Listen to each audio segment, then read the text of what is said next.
This morning, I realized something that gave me a lot to think about. I realized that I spent 30 years building a life that was never mine. And I felt like I was the CEO of everyone else's expectation of me. And as far as my house, what was mine, it's like I was a guest. And I know that in my last two videos, I told you that I was done, that I was tired. But today, I'm showing up with receipts. I'm showing up with receipts because I decided a while ago to quiet quit the American dream because I finally sat down, I did the audit, I look at the numbers. The math is not mathing. If you are someone you can relate to that, you feel like you're working a job that you never applied for in a life that is being designed for you, that you're not designing yourself, then stay with me for this conversation because I want to share with you the 10 things that I found when I finally opened this book to do this audit of my life. And here it is. Lesson number one, we talk about community like it's a given, but I realized that in the professional circles that I was running in, it's like there was an entry fee for those community. The way that I can explain that is by telling you about a friend of mine that I've known for a long time. She considered herself someone who finally made it. She bought this beautiful $500,000 house. And I remember walking to that house with her on a Tuesday afternoon, and I could smell the new paint. I could see the new furniture, the high-end finishes in the house. But as she was showing me around, I also noticed something else in her eyes. And it wasn't joy, it was some kind of relief. And that relief, it's like she felt safe because she finally had some kind of physical proof that she belonged in the success bracket. But then I realized something even darker. She was calculating my value based on that same bracket. She started asking me questions. Oh, when are you going to do the same thing that I'm doing, that all my friends are doing?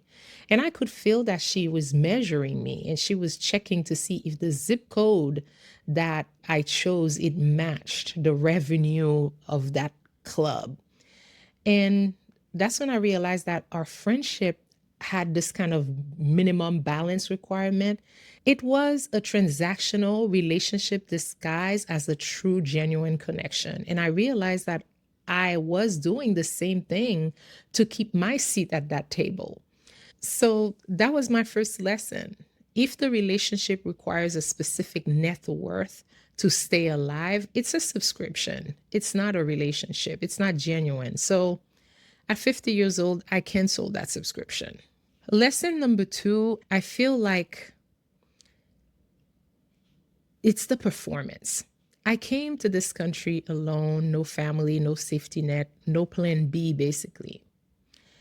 When you start from zero, you learn very quickly how to perform, to survive. And in a way, I used to think that my exceptionalism, it was going to be a protection for me. And I thought that if I had the most degrees, if I had the perfect delivery in the boardroom, in the meetings, if I was available 24 hours a day, then no one could hurt me or they couldn't replace me. And I also thought that by being the best, it was a shield for me. But here's the lesson here. Performance does not create safety. If anything, it creates a prison because the more I was handling, the more that they expected me to handle. So I was building a wall and keeping myself inside and the world out. I was building a cage where I was not allowed to be human because I was performing all the time. Well, at 50 years old, I'm revoking the performance license. Because if I can't be seen in my exhaustion, then I don't want to be seen in my strength either. That's a deal breaker. Now, lesson number three is that I realized that with the hustle culture, there is no return on investment Because for years, I told myself that overworking, it was going to be an investment. And I told myself that I'll do this now so that I can rest later. I'm sure you heard this sentence too. But look at the world right now. Look at the job market in 2026.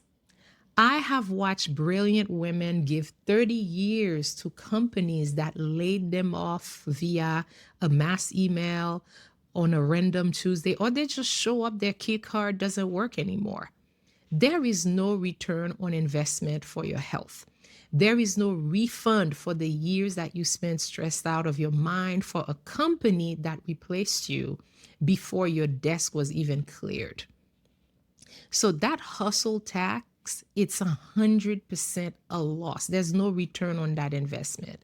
And at 50 years old, I'm done paying for a seat at a table that is being auctioned off to the lowest bidder because my energy is not infinite. The only way for me to be in charge of that energy, that budget, is to not sign up for that hustle tax. Now, lesson number 4. This one is for my fellow Haitian daughters. We are raised to be the proof for everybody else that we can make it here. We are the living evidence that our parents' sacrifice, it wasn't in vain and it was worth their struggle. That pressure alone is a weight that never leaves your shoulders. I spent years keeping the real Webley buried deep inside because I did not want to disappoint my family, the version of me that didn't agree with the old religious norms that I grew up with, the version of me that saw marriage and success differently than my culture did. I hid that person. I was so afraid that if I spoke my truth, that I would be seen as a betrayal, not only to my family, but to my ancestors. But lesson 4 is this: you can love your culture and still fire that version of you that you created to please that culture. Because reinventing yourself, it's not an act of treason. It's actually an act of self-love and self-respect. So at 50 years old, I am pretty much done being a walking LinkedIn profile for my community, the perfect example of someone who made it out and succeeded. Now, lesson number 5, I noticed that in this online creator space, we have started eating each other's time. I call it this kind of transactional cannibalism. People say, "Can I pick your brain?" They want to meet with you for a second. "Can we hop on a quick Zoom call? I'd love to meet you. I'd love to network and see how we can support each other."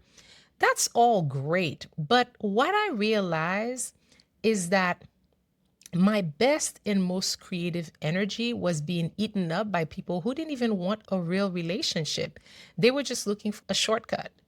They were eating my time to fuel their own vision, while mine, it sat in the back burner. And I realized that I was letting people consume me until I had nothing left for myself. And the reciprocity wasn't there at all. So when I analyzed those relationships, that analysis showed me that I was over delivering to peers who would never dream of doing the same for me.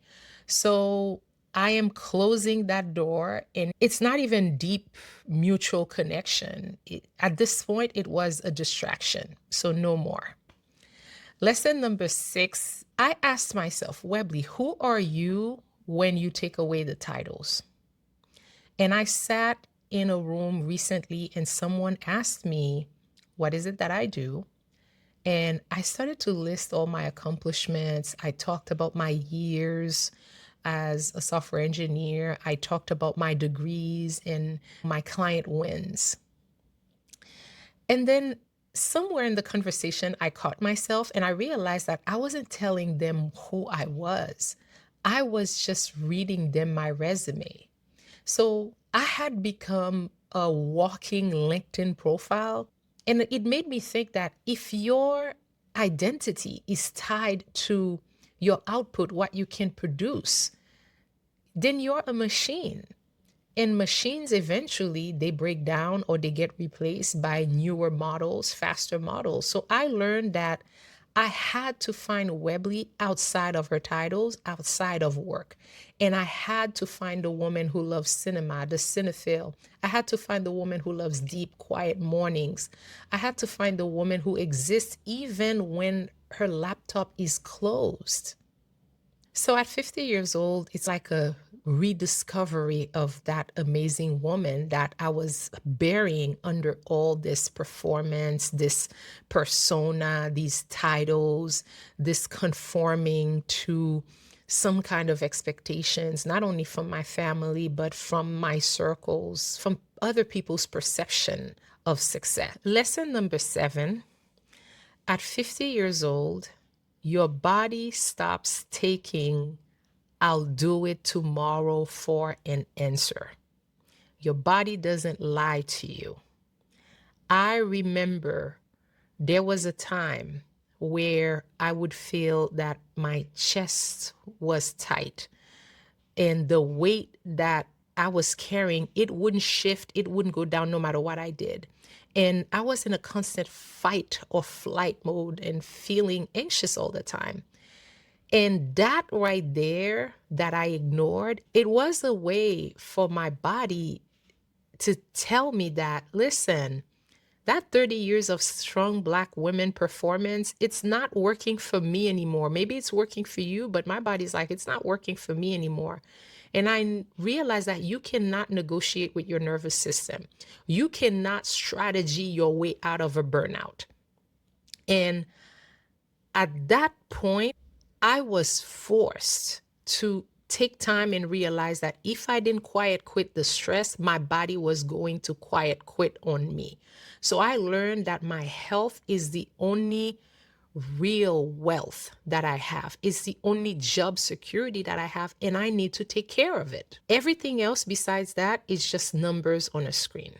Now, lesson number 8 kind of relates because I used to think that security was a house. I thought it was a title and a steady paycheck.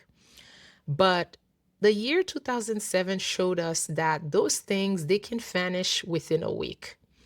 And look at us now in 2026. It's proving that lesson all over again. And I learned that the only actual job security that I have is my own mind and my body, my ability to get up, go out there, hunt something, and bring it home. My real job security is my ability to be able to pivot fast. It's my ability to bet on myself when all these institutions that we used to think as job security, when they fail us. So I am done looking for security in rooms that are owned by other people. I am building my own room now, and I am my own safety net. Lesson number 9. I realized that I was trying to be exemplary just to avoid being criticized.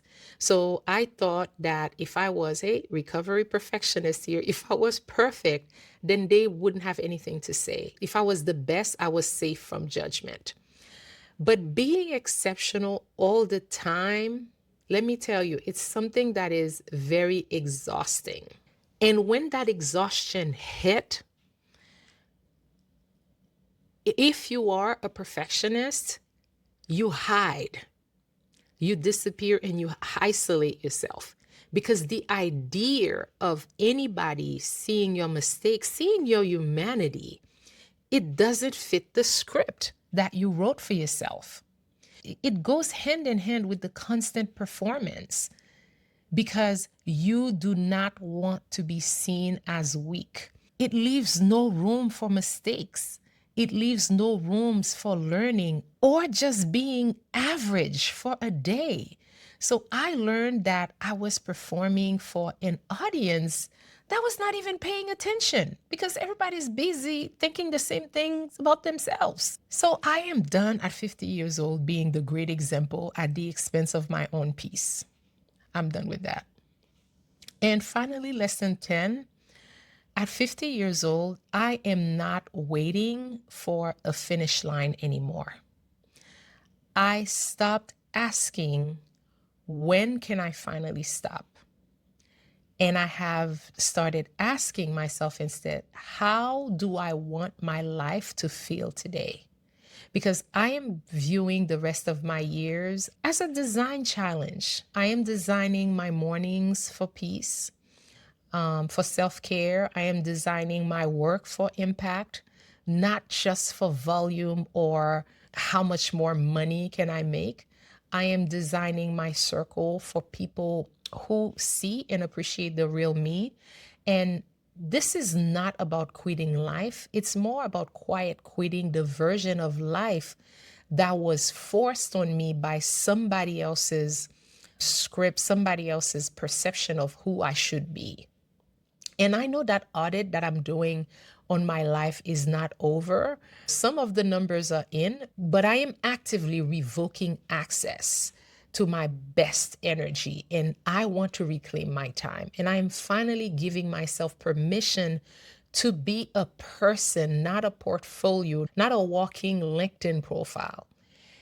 And I hope that you can relate to that. And I want to ask you, which of these 10 lessons that you felt hit you the hardest, especially if you are in your 50s? Was it the $500,000 house? Was it the you're always the dependable one? I want to know because I'm reading every single word that you write to me because I know that I'm not doing this alone. I know that we are doing this together. And with that, I am Webley. I'm 50 years old. I came here alone and I built all of this alone. And for the first time in 30 years, I am finally catching my breath. I will see you tomorrow for more about my journey to freedom.